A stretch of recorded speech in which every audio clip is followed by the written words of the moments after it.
Hello learners, in this video we are going to see about syntax and select tags in CSS. But before getting into the syntax and select tags, let's brush up about the importance of CSS. We all know that HTML gives structure to the web page, but without CSS, the web page will look unattractive. CSS is used to style the content of the web page, like modifications in color, font style, size, positioning of elements can be done easily by using CSS. To understand the power of CSS, let's look into the example.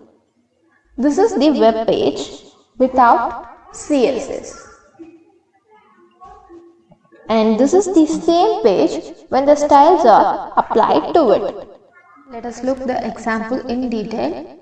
This is a web page and the external CSS style sheet is there, but it is not included. The link of the external style sheet is commented, so the code is ignoring the link, and this is the output of the web page without any applied CSS.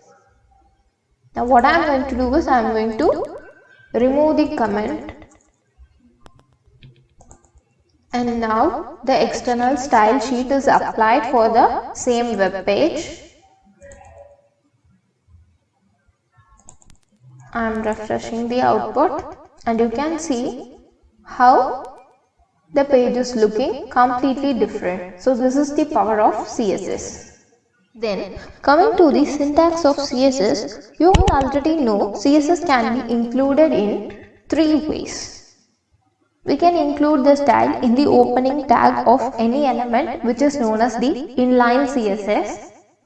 And we can also include the styles in the same HTML page with help of the style tag in the head part of the HTML, which is known as the internal CSS.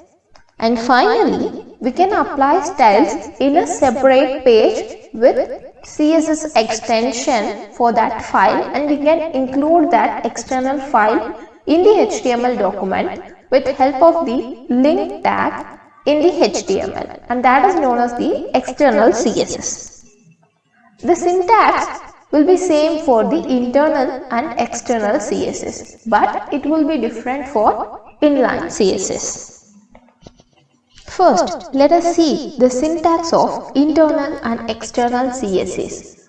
The main purpose of applying these styles using internal and external CSS is to reuse the styles.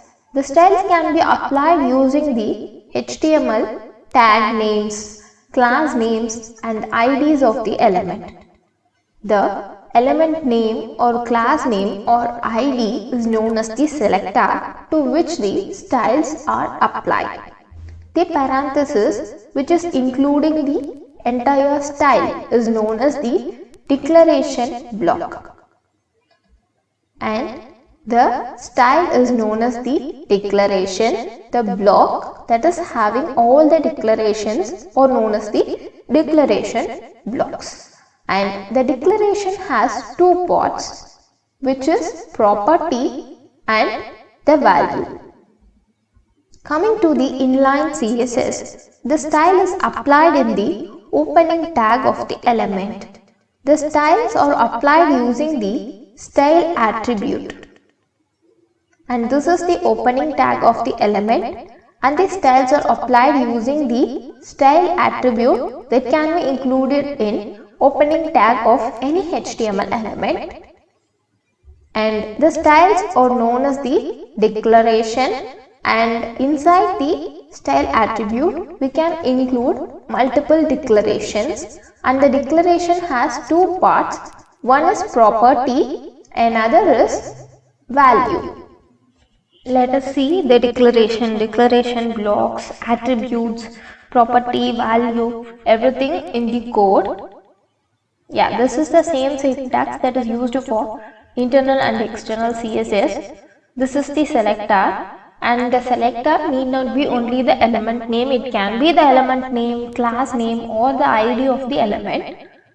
And this is the declaration block, and all these things are declaration, and the declaration consists of two things, property and value. Coming to the inline style, the style is applied in the opening tag. This is the opening tag of the h1 element, and the style is applied using the style attribute, and this is the declaration, and the declaration consists of two things, property, color, and the value is red. And now let us see some important facts about the inclusion of CSS. Internal CSS and inline CSS are not the best practice to use in the HTML. The external style sheet separates the styling and HTML code. The style sheet should be saved with CSS file extension.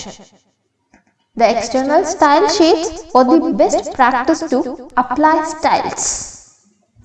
The external CSS can be linked to the HTML code with help of the link element. And that's it about the syntax of CSS.